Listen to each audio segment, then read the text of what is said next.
Reproductive medicine eight मिलान IVF Delhi.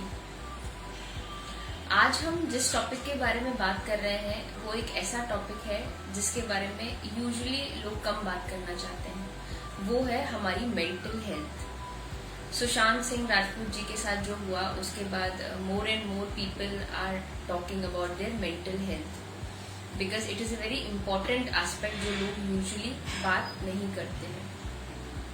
आज हम बात करेंगे कि इनफर्टिलिटी का पेशेंट की या कपल की मेंटल हेल्थ पे क्या इफेक्ट आता है।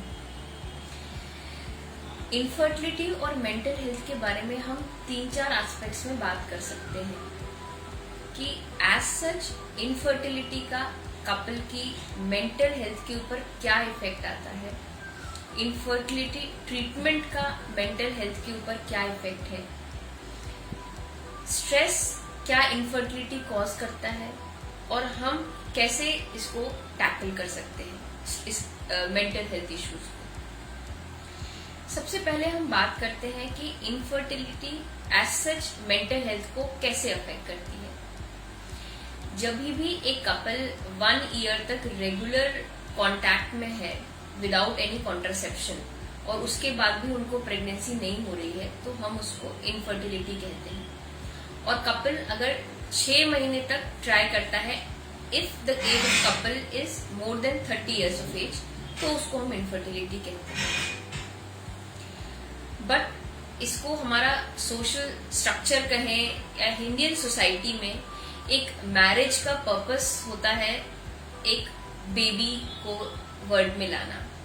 एक मैरिज तभी कंप्लीट मानी जाती है जब they give birth to a child. तो अगर कपल जैसे ही शादी होती है उनके ऊपर एक मेंटल बर्डन जो है इम्पोज कर दिया जाता है फ्रॉम डे 1 ऑफ मैरिज कि अब गुड न्यूज कब आएगी। सो जब एक कपल ट्राई कर रहा है, ऑलरेडी प्रेशर में है और फिर प्रेगनेंसी नहीं हो रही है, मतलब वो इनको इनफर्टिलिटी हो गई, तो वो एक स्ट्रॉन्ग इमोशनल बर्डन के ऊपर आ जाते हैं।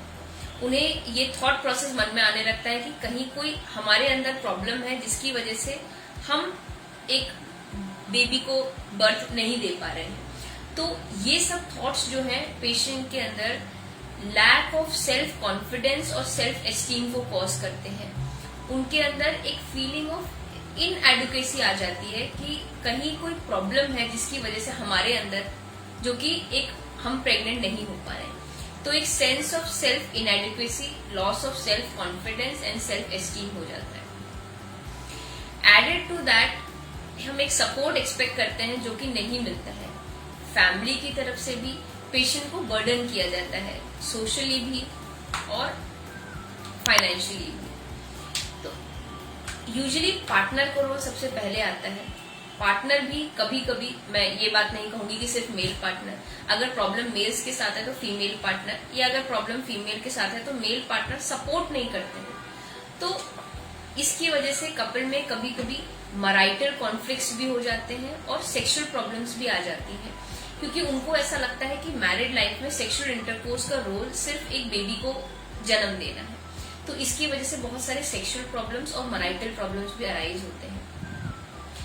और पेशेंट को सोसाइटी और फैमिली के द्वारा भी इमोशनली और ज्यादा बर्डन किया जाता है, जिसकी वजह से उनको स्ट्रेस, एंजाइटी और कभी कभी डिप्रेशन या सुसाइडल टेंडेंसीज तक भी होने लगती हैं। ये भी देखा गया है कि पेशेंट इनफर्टिलिटी की वजह से एक सेल्फ आइसोलेशन में चला जाता है, वो सोशल गैदरिंग्स को अवॉइड करने लगता है, क्योंकि ये हमारी सोसाइटी है, या किसी को हम गलत या सही नहीं कहेंगे कि अगर पेशेंट सोशल गैदरिंग्स में जा रहा है और उनकी शादी को कुछ टाइम हो गया है तो मोस्ट ऑफ द रिलेटिव्स या जो फ्रेंड सर्कल है उनका यही सवाल होता है कि बेबी कब होगा, ये प्रेगनेंसी कब प्लान कर रहे हैं।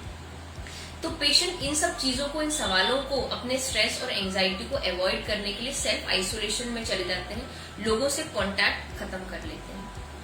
कभी कभी ये भी देखा गया है कि उनके फ्रेंड्स जो कि ऑलरेडी प्रेग्नेंट हैं या फिर जिनके बच्चे हैं वो उनको अवॉइड करने लगते हैं और उनके लिए एंगर और एनवी इश्यूज आने लगते हैं, जेलेसी इश्यूज आने लगते हैं।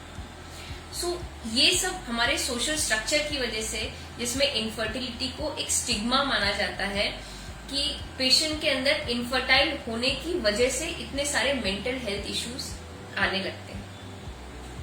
और इनफर्टिलिटी और स्ट्रेस जो है एक विशियस साइकिल है।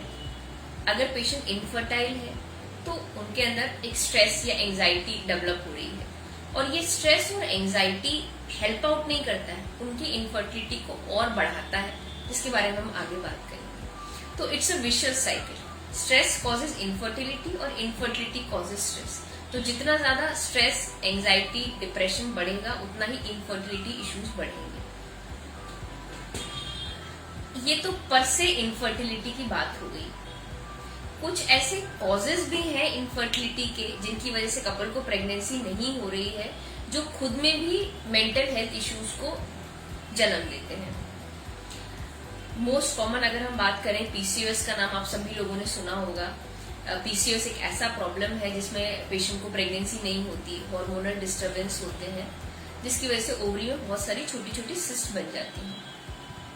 तो बिकॉज पीसीओएस में प्रेगनेंसी नहीं हो रही, इनफर्टिलिटी है, तो वो अपने आप में खुद एक प्रॉब्लम है, जैसा कि जो मैंने पहले डिस्कस किया कि एंजाइटी, स्ट्रेस या depression because of infertility arise हो। उसके अलावा पीसीओएस जो है, पीसीओएस के पेशेंट में कुछ स्पेसिफिक सिम्टम्स होते हैं, जैसे कि उनको पिंपल्स हो जाएंगे, एक्ने, या हेयर फॉल होगा स्कैल्प में से, एक्सेसिव बॉडी ग्रोथ होगा। तो ये सब चीजें जो है पेशेंट के अंदर लॉस ऑफ सेल्फ कॉन्फिडेंस को कॉज करती हैं। वो बॉडी शेमिंग होने लगती है उनको, दे स्टार्ट हेटिंग देमसेल्व्स कि हमें ये सब इश्यूज हैं। तो ये loss of self esteem cause करता है, loss of self confidence cause करता है। पेशेंट को ओबेसिटी होता है, उनका वेट बढ़ता जाता है, और उस वेट को वो लूज करने का ट्राई कर रहे हैं, बट वेट लॉस नहीं हो रहा, बिकॉज पीसीओएस और ओबेसिटी भी एक विशियस साइकिल है। पीसीओएस बढ़ेगा तो पेशेंट का वेट बढ़ेगा, और वेट बढ़ने से पीसीओएस बढ़ेगा। तो पेशेंट ट्राई कर रहा है खुद से काफी वेट लॉस करने का, बट नहीं हो पा रहा। तो ये भी फ्रस्ट्रेशन, एंजाइटी और स्ट्रेस, कभी कभी डिप्रेशन तक भी पेशेंट की कंडीशन चली जाती है पीसीओएस पेशेंट्स में। पीसीओएस के पेशेंट में स्टडीज में देखा गया है कि नॉर्मल पेशेंट से 3% ज्यादा चांसेस है डिप्रेशन होने के, बिकॉज पीसीओएस के अंदर जो मेटाबॉलिक डिस्टर्बेंस होते हैं, इंसुलिन रेजिस्टेंस होता है, उसकी वजह से पर से भी डिप्रेशन का रिस्क ज्यादा होता है। एक कॉमन कंडीशन होती है एंडोमेट्रियोसिस। एंडोमेट्रियोसिस आप सभी जानते हैं, एक ऐसी कंडीशन है जिसमें जो आपका मेंस्ट्रुअल ब्लड है वो बाहर के साथ साथ वापस रिट्रोग्रेड बॉडी के अंदर चला गया है, तो एक इन्फ्लेमेटरी प्रोसेस स्टार्ट हो जाता है। तो इसका मेजर सिम्टम है पेन, कि पेशेंट को काफी पेन होता है, इतना सिवियर कि कभी कभी पेशेंट को ओपियोइड या सिवियर पेन किलर्स इंजेक्शंस भी लेने पड़ जाते हैं। तो एंडोमेट्रियोसिस की वजह से इनफर्टिलिटी तो हो ही रही है, जो उनकी मेंटल प्रॉब्लम्स को बढ़ा रहा है। साथ के साथ ये जो पेन है, ये भी पेशेंट के लिए इतना डिफिकल्ट हो जाता है हैंडल करना, उसकी वजह से उनकी सोशल लाइफ अफेक्ट हो जाती है, वो अपनी डेली एक्टिविटीज को नहीं कर पाते हैं, अपने वर्क को नहीं कर पा रहे हैं, या अपनी उनका लाइफस्टाइल अफेक्ट हो रहा है, एजुकेशन अफेक्ट हो रही है। तो ये सब चीजें अनबेरेबिलिटी ऑफ पेन, स्ट्रेस और एंजाइटी को कॉज करता है। फ्रस्ट्रेशन कि किसी भी तरह का मेडिकेशन लेने से पेन रिलीफ नहीं हो रहा है, और बिकॉज उनकी सोशल लाइफ अफेक्ट हो रही है, तो ये सब एड अप हो जाता है उनकी मेंटल हेल्थ को अफेक्ट करने के लिए। सिमिलरली एक अलग स्पेक्ट्रम की बात करते हैं इनफर्टिलिटी पेशेंट्स की, प्री मैच्योर ओवेरियन इनसफिशिएंसी, कि पेशेंट्स के एग्स जो हैं वो टाइम से पहले खत्म हो गए हैं। तो एक तो उसकी वजह से इनफर्टिलिटी जो हो रही है वो अपने आप में मेंटल हेल्थ इश्यूज को अराइज करती है, कि पेशेंट को स्ट्रेस है, डिप्रेशन है, कि हमारे एग्स खत्म हो गए हैं, लॉस ऑफ सेल्फ कॉन्फिडेंस है। बट पीओआई में जो बॉडी में चेंजेस आते हैं, उसमें ये होता है कि बॉडी के जो हॉर्मोन्स हैं, जैसे कि ईस्ट्रोजन मोस्ट कॉमन हार्मोन है, उसका लेवल बॉडी में काफी कम हो जाता है। तो ये जो ईस्ट्रोजन हार्मोन है, ये एक फेमिनिन हार्मोन है। तो जब बॉडी में फेमिनिन हार्मोन कम हो गया है, तो ईस्ट्रोजन कम होने की वजह से बहुत सारे मेंटल हेल्थ इश्यूज अराइज होते हैं। जैसे कि हमने देखा है कि पोस्ट मीनोपॉजल फीमेल्स में उनके अंदर भी पीरियड्स बंद हो गया है और ईस्ट्रोजन लेवल कम हो गया है। तो यही इन पेशेंट्स में देखने के लिए मिलता है कि मूड डिस्टर्बेंस, ईस्ट्रोजन कम होने की वजह से उनको मूड इनस्टेबल हो जाता है। लॉस ऑफ लिबिडो होती है, मतलब लॉस ऑफ सेक्सुअल डिजायर्स, जो सेक्सुअल हेल्थ इश्यूज को अराइज करती है। पेशेंट का एंजाइटी और फ्रस्ट्रेशन बढ़ जाता है, डिप्रेशन के इश्यूज आ जाते हैं। ये बात हुई फीमेल्स की। मेल्स में भी जो उनके इनफर्टिलिटी इश्यूज हैं कि अगर उनका स्पर्म काउंट कम है या जीरो है या और भी कुछ जो इश्यूज हैं, उसकी वजह से उनके अंदर loss of self confidence and self esteem हो जाता है। मतलब वो खुद को जिम्मेदार ठहराने लगते हैं कि हमारी वजह से, बिकॉज इंडियन सोसाइटी में मेल्स के लिए ये एक्सेप्ट करना कि इनफर्टिलिटी उनकी वजह से थोड़ा सा डिफिकल्ट है, बिकॉज मोस्ट ऑफ द लोगों का ये जनरल माइंडसेट है कि अगर इनफर्टिलिटी है तो प्रॉब्लम फीमेल्स के साथ है, जबकि ऐसा बिल्कुल भी नहीं है। Males and females are equally responsible for infertility. तो अगर इनफर्टिलिटी इवैल्यूएशन के दौरान प्रॉब्लम मेल्स में निकलती है तो ये उनके अंदर एक डिप्रेशन या फ्रस्ट्रेशन की फीलिंग को अराइज करता है। ये भी देखा गया है कि बहुत सारे कपल्स जिनके अंदर मेल्स के साथ प्रॉब्लम है वो इनफर्टिलिटी ट्रीटमेंट के लिए आते ही नहीं, बिकॉज उनको ये फियर है कि हम वर्ल्ड को ये डिस्क्लोज करें कि हमारे स्पर्म काउंट में प्रॉब्लम है, तो they don't come up for the treatment. वो एक आइसोलेशन में चले जाते हैं, वो एक फ्रस्ट्रेशन होता है, वो अपनी वाइफ को भी कभी कभी ये प्रॉब्लम डिस्क्लोज नहीं करते because they don't want to tell, अपनी रिपोर्ट्स को छुपाएंगे या हटा के रख देंगे, क्योंकि वो फेस नहीं करना चाहते हैं, क्योंकि उनको ऐसा लगता है कि उनकी सेल्फ एस्टीम या सेल्फ ईगो उस प्रॉब्लम से अफेक्ट होगी। तो ये सब चीजें जो है क्यूमुलेट करती हैं मेंटल हेल्थ, और ये सारी प्रॉब्लम्स जो है प्रोपोर्शनली रिलेटेड है कि इनफर्टिलिटी को कितना समय हो गया है, पेशेंट की शादी को कितना समय हो गया है, वो कितने टाइम से ट्रीटमेंट ले रहे हैं, कितने ट्रीटमेंट फेलियर्स हो चुके हैं। जितना ज्यादा टाइम बढ़ता जाएगा उतना ही उनके मेंटल हेल्थ इश्यूज जो है वो बढ़ते चले जाएंगे। अगर हम बात करें क्या स्ट्रेस खुद में इनफर्टिलिटी कॉज करता है, तो ये थोड़ा सा डाउटफुल चीज है। मिक्स स्टडीज हैं, कुछ स्टडीज कहती हैं कि यस, स्ट्रेस से इनफर्टिलिटी होती है, ट्रीटमेंट आउटकम भी अफेक्ट होता है। अगर हम आईवीएफ ट्रीटमेंट की बात करें तो उसमें प्रेगनेंसी रेट या इम्प्लांटेशन रेट सभी जो है, अगर पेशेंट स्ट्रेस ज्यादा ले रहा है तो कम हो जाता है। बट कुछ स्टडीज बोलती हैं कि कोई डायरेक्ट रिलेशनशिप नहीं है, बट यस, स्ट्रेस का रोल है इनफर्टिलिटी में। अगर हम मेल्स की बात करें तो जिन मेल्स का वर्क बहुत स्ट्रेसफुल है या ऑफिस वर्क है या मेंटल स्ट्रेस बहुत ज्यादा है, लॉन्ग सिटिंग आवर्स है, तो ये देखा गया है कि उन सभी मेल्स का स्पर्म काउंट, मोटिलिटी, मोर्फोलॉजी सब चीजें स्ट्रेस की वजह से अफेक्ट होती है। एंड ये एक विशियस साइकिल है, स्ट्रेस है, स्ट्रेसफुल इन्वायरमेंट है तो उनका स्पर्म काउंट अफेक्ट हो रहा है, और जब उनको पता चल गया कि हमारा स्पर्म काउंट कम है तो इनफर्टिलिटी हो गई और फिर उसकी वजह से उनको स्ट्रेस हो गया। तो ये एक विशियस साइकिल फॉर्म हो जाती है।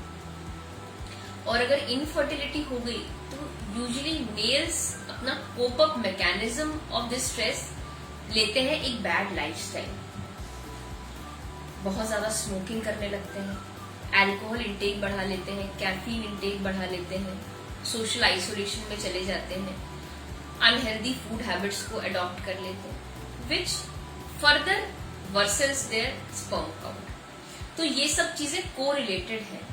स्ट्रेस से स्पर्म काउंट अफेक्ट हुआ, बैड हैबिट्स अडॉप्ट की, जिसकी वजह से और इनफर्टिलिटी बढ़ गई और स्ट्रेस लेवल बढ़ गया।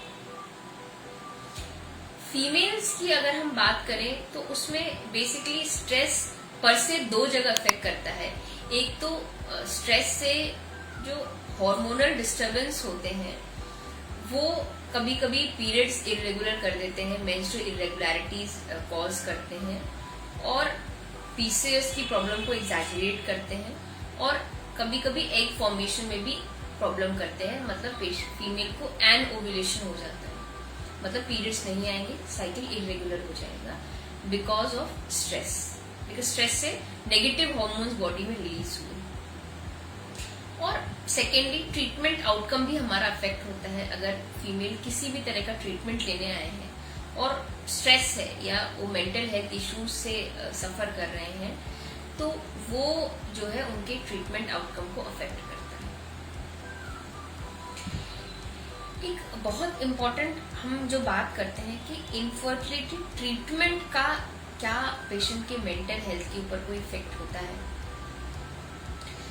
तो यूजुअली जब हम इनफर्टिलिटी ट्रीटमेंट स्टार्ट करते हैं, पेशेंट उसी वक्त जो है मेंटली बहुत डिवास्टेटेड होता है, इमोशनली बर्डन्ड होता है। तो पेशेंट के मन में ऑलरेडी बहुत सारी एंजाइटी रहती है। तो ये एंजाइटी ट्रीटमेंट की वजह से आती है कि ट्रीटमेंट हमारा कैसे किया जाएगा, मल्टीपल इंजेक्शंस दिए जाएंगे, उसका एक फियर होता है, मल्टीपल अल्ट्रासाउंड्स होंगे, विजिट्स होंगी हमारी। तो इन सब को लेके पेशेंट के मन में बहुत एंजाइटी और क्वेश्चंस होते हैं। और ट्रीटमेंट आउटकम को लेके अगर पहले से ट्रीटमेंट फेलियर्स हैं, तो ये जो स्ट्रेस है या एंजाइटी है ये और बढ़ जाती है कि हमारा इस ट्रीटमेंट का आउटकम क्या होगा। तो ट्रीटमेंट आउटकम एक बहुत इम्पोर्टेंट चीज है। एक चीज जो है जो बहुत इम्पोर्टेंट मिस की जाती है वो फाइनेंशियल स्ट्रेस होता है कि कपल जब भी इनफर्टिलिटी ट्रीटमेंट के लिए आ रहे हैं तो डेफिनेटली आईवीएफ ट्रीटमेंट एक कॉस्टली ट्रीटमेंट है, फाइनेंसेस रिक्वायर्ड होते हैं। तो पेशेंट को फाइनेंसेस अरेंज करने होते हैं। और अगर पहले से उन्होंने बहुत ट्रीटमेंट लिया हुआ है तो ऑलरेडी वो फाइनेंशियली डिवास्टेटेड होंगे। कोई पेशेंट्स लोन लेते हैं या कोई अपनी प्रॉपर्टी सेल आउट करते हैं, किसी से लोन लेते हैं, पर्सन से या बैंक से।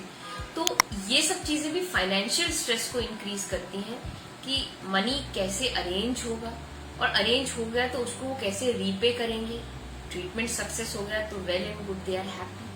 बट अगर फेलियर हो गया तो फाइनेंशियल स्ट्रेस फर्दर पेंटअप हो जाता है।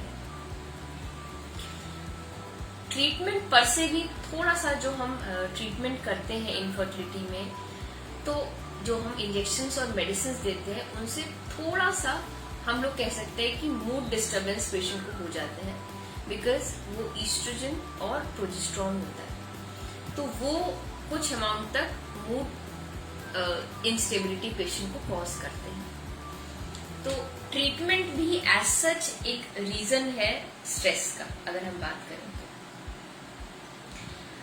अब हम इसको कोप अप कैसे करें, ये बहुत बड़ा इश्यू है। तो पेशेंट जब भी एक इनफर्टिलिटी या आईवीएफ सेंटर पे आता है, इनफर्टिलिटी डॉक्टर से मिलता है, तो वो इमोशनली बहुत ज्यादा बर्डन्ड होता है, इमोशनली डिवास्टेटेड होता है। सोसाइटी का उनके ऊपर प्रेशर होता है, या कभी कभी पार्टनर का प्रेशर होता है, फैमिली का प्रेशर होता है। मल्टीपल ट्रीटमेंट फेलियर से they are without any hope. वो कभी कभी पेशेंट्स ऐसे आते हैं कि जो सिर्फ दे हैव जस्ट कम, कि किसी ने उनको बोल दिया कि ठीक है एक बार चले जाओ, and they don't have any hope कि ठीक है कुछ भी नहीं होगा, we have just come like that. और बहुत सारे उनके मन में क्वेश्चंस होते हैं। कभी कभी पेशेंट डिप्रेशन तक में भी आते हैं, सिवियर डिप्रेशन में, कि they just crash in front of us, कि दे आर इन टीयर्स कि ma'am we are fully devastated, अब हम there is no hope left for us. So ऐसे पेशेंट्स में सबसे पहले जो सबसे इम्पोर्टेंट चीज है वो है काउंसलिंग। पेशेंट को रिक्वायर है कि उन्हें कोई कंफर्ट करे, उनकी बात को पेशेंटली सुने कि वो किन किन स्ट्रेस को ऑलरेडी बियर कर चुके हैं। तो काउंसलिंग ऐसा नहीं है कि वह पेशेंट आया और खत्म हो गई। Counselling during the IVF treatment is a slow gradual process. Treatment start होने से पहले, ट्रीटमेंट के दौरान और ट्रीटमेंट के बाद पेशेंट को काउंसलिंग के रेगुलर सेशंस की जरूरत है। जब ये सेशन स्टार्ट हो रहा है तो पेशेंट को जरूरत है कि वो डॉक्टर से मिले या काउंसलर से मिले। जरूरत है कि उनकी बात को पेशेंटली सुना जाए, उन्हें कंफर्ट किया जाए, वो किस किस मेंटल या फाइनेंशियल स्ट्रेस से गुजर चुके हैं वो सुना जाए और उनको एक होप दी जाए कि यस, ऐसा नहीं है कि the life has come to an end, there is always multiple ways जिससे हम इस स्ट्रेस को या इमोशनल बर्डन को कोप अप कर सकते हैं। एंड ये काउंसलिंग कभी भी अकेले नहीं की जाती, हमेशा पेशेंट के पार्टनर और फैमिली को इन्वॉल्व करना बहुत जरूरी है। 40% ऑफ द पेशेंट्स जो इनफर्टिलिटी डॉक्टर के पास जाते हैं वो डिप्रेशन या स्ट्रेस से को सफर कर रहे होते हैं। तो जरूरी है कि हम उनके पार्टनर को या फैमिली को ये बात समझाएं कि उनको इमोशनल सपोर्ट की जरूरत है, उनको कंफर्ट करने की जरूरत है, उनको होप देने की जरूरत है कि yes, there is still hope left for them, कि उनका ट्रीटमेंट किया जा सकता है। क्योंकि अगर ये डिप्रेशन और स्ट्रेस इनिशियल लेवल पे कोप अप नहीं किया गया तो ये ट्रीटमेंट आउटकम को अफेक्ट करेगा। We at Milan IVF, you are lucky enough कि हमारे पास काउंसलर्स हैं अवेलेबल 24/7 जो पेशेंट की हर लेवल पे हेल्प करने के लिए तैयार है। कभी भी कोई पेशेंट अगर ये चाहता है कि वो हमारे काउंसलर से सिर्फ इमोशनल सपोर्ट के लिए मिले तो उसके लिए भी वी हैव स्पेशल काउंसलर्स जो पेशेंट को पेशेंटली सुनते हैं और उनको अपनी इमोशनल और मेंटल हेल्थ प्रॉब्लम से कोप अप करने में हेल्प आउट करते हैं, उन्हें कंफर्ट करते हैं।